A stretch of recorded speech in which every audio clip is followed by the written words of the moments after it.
আমরা মাননীয় মুখ্যমন্ত্রীর কাছে অনুরোধ করছি যে আমাদের যে এই যে গরু তুলি বা পশু পাখি যা পালন করে যে করছি, আমরা তো 7-8 বছর করে গরুর বয়স বা 10 বছর গরুর বয়স হয়, এবং আমাদের কাছে আসে 1 বছর পালন করে আমরা মোটামুটি দুধ নিয়ে হয়তো 6 মাস 8 মাস 4 মাস বসে খাইয়ে আমরা মোটামুটি এই কুরবানিতে একটা বেচাকেনা করে, কারণ আমাদের প্রচুর টাকা ঋণী।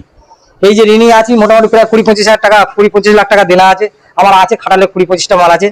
এবার মোটামুটি একটা গরু 1 লাখ 1.5 লাখ 2 লাখ টাকা করে দাম আছে তখন করি। কিন্তু মাননীয় মুখ্যমন্ত্রী যে এবারে যে উঠেই যে আমরা চেয়েছি তো সরকার পাল্টাক বা সরকার ভালোর জন্যই তো আমরা করলাম, কিন্তু মাননীয় মুখ্যমন্ত্রী উনি যদি এরকম করে তাহলে আমরা তো মারা পড়ে যাবো, গলায় দড়ি দেওয়া ছাড়া আমাদের কোনো রাস্তা থাকবে না। গরুগুলো কি খাবো, আমরা কি খাবো, বা আমাদের লেবার কর্মচারী আরো যারা কাজ করে তারা কি দেবো? এবার আমাদের ইন্টারেস্টের টাকা, কারো সুদে টাকা নিয়ে ব্যবসা করা, কারো সবাইকে দেওয়া, এবার ভুসির দোকানে 2 লাখ 2.5 লাখ 3 লাখ টাকা বাকি কোথেকে দেবো? এক্ষুনি কালকে চিঠি দিয়ে গেছে 3 লাখ টাকা চিঠি দিয়ে গেছে।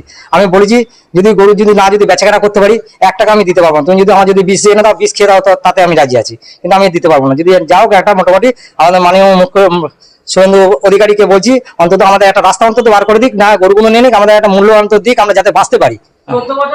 কিন্তু 14 বছর যখন যে গরু বয়স হয়ে যাবে সে গরু বুড়ো হয়ে যাবে, বুড়ি হয়ে যাবে, সে গরু নিয়ে তারাও বা কি করবে? এ তো তখন উঠতে পারবে না, আমরাও বা রেখে বা কি করবো? অতদিন তো দুধ হবে না, খাওয়াতেও পারবো না। একটা গরুর পিছনে 200-400-500 টাকা করে ভুসি যায়, খড় যায়, লেবার যায়, ধরে 400-500 টাকা করে খরচা, কিন্তু আমরা কোথায় পাবো এই টাকা?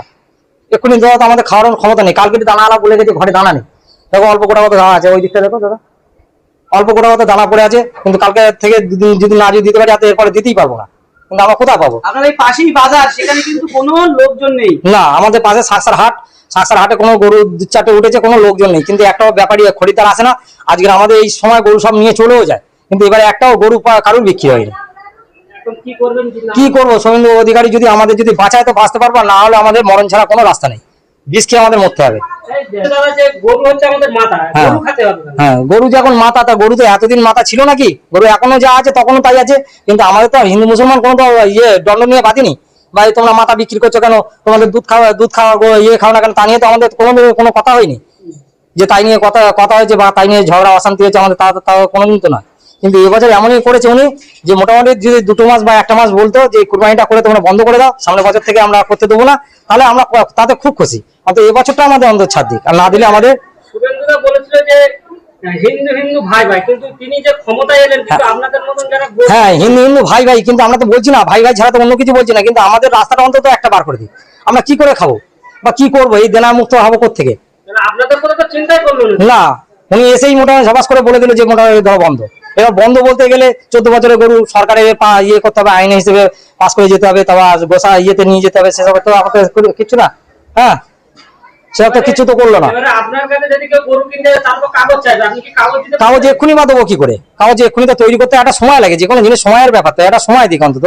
এবছরটা ছাড় দিয়ে সামনের বছর থেকে আমরা মোটামুটি কাগজ বলো যাই বলো করবো, না করবো, খেটে খাবো, জন কেটে খাবো, যাও একটা করে তো খেতে হবে আমাদের। এখানে যে গরু আছে তো একটাও তো 14 বছর বয়স নয়।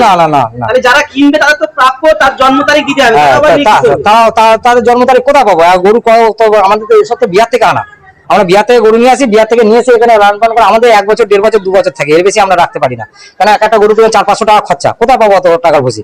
এবার কেউ 200-400-500 দুধ দেয়, তাছাড়া বেশি দুধ দেয় না এরা, কিন্তু আমরা কোথায় পাবো? আমার নাম হচ্ছে গগন ঘোষ।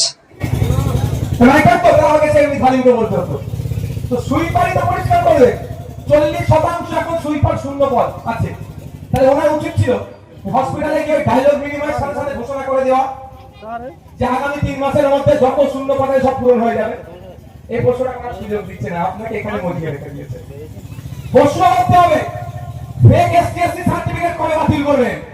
প্রকৃত যারা এসসি দলিত হিন্দু যারা, তাদেরকে বাদ দিয়ে নকল দলিত হিন্দু সেজে প্রকৃত দলিতের অধিকার কেড়ে নিচ্ছে, চাকরিতে উচ্চ শিক্ষায় সংরক্ষণে।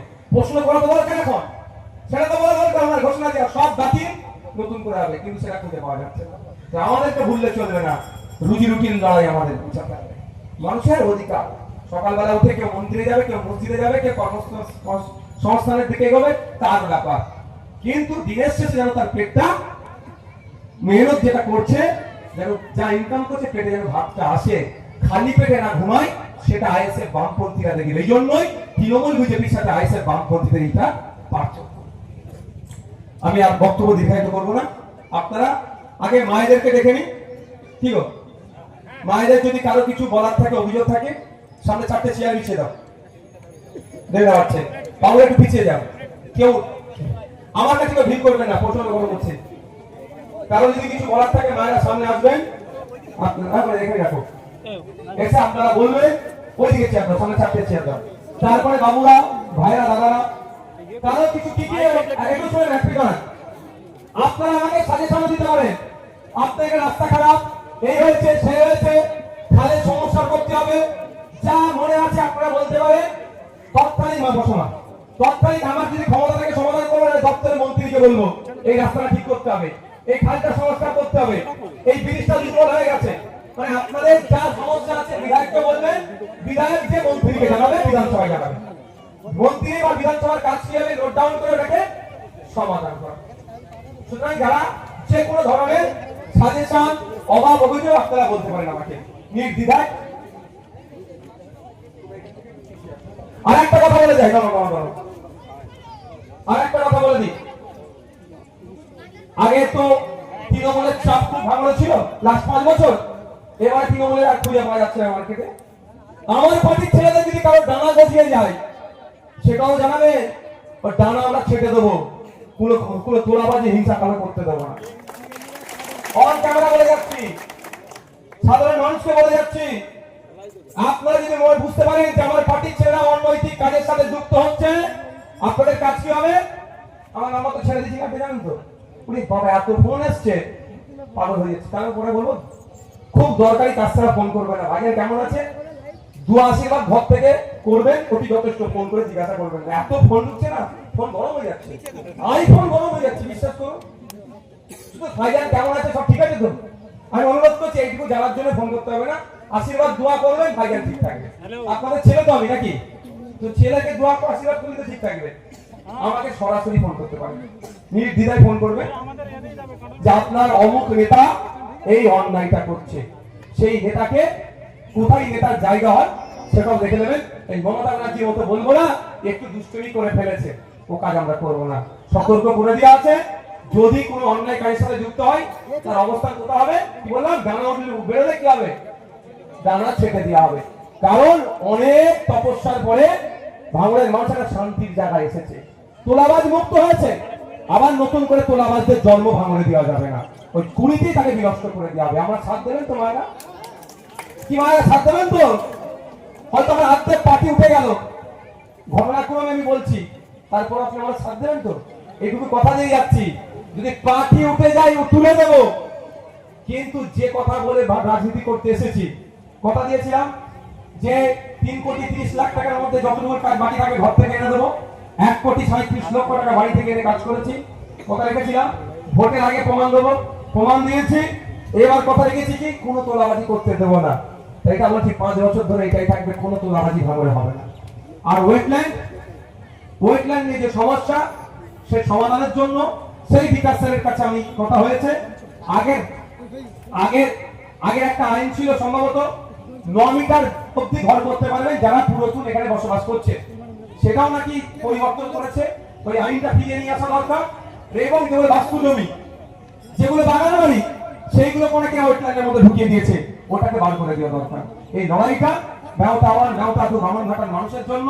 আমি বিধায়ক হয়ে বলছি, সামনের সাইডে দাঁড়িয়ে কি ওয়েটল্যান্ড বলে মিটার দিচ্ছে না। শুধু তাই নয়, আপনি একটা বাড়িতে টয়লেট করতে যাবেন, সেটা বন্ধ করে দিচ্ছে। আর তৃণমূলের নেতারা বড় বড় বিল্ডিং করছে, সেখানে ছাড় হয়ে যাচ্ছে, তাই না? ওইটাও বন্ধ হবে। মানুষের যে এসেন্সিয়াল যেগুলো ডিমান্ড, যেগুলো প্রয়োজন, সেগুলো ঠিক হবে। প্রয়োজন আমি বারবার ওয়েটল্যান্ড দপ্তরে যাবো, নিশ্চিন্তে থাকবেন।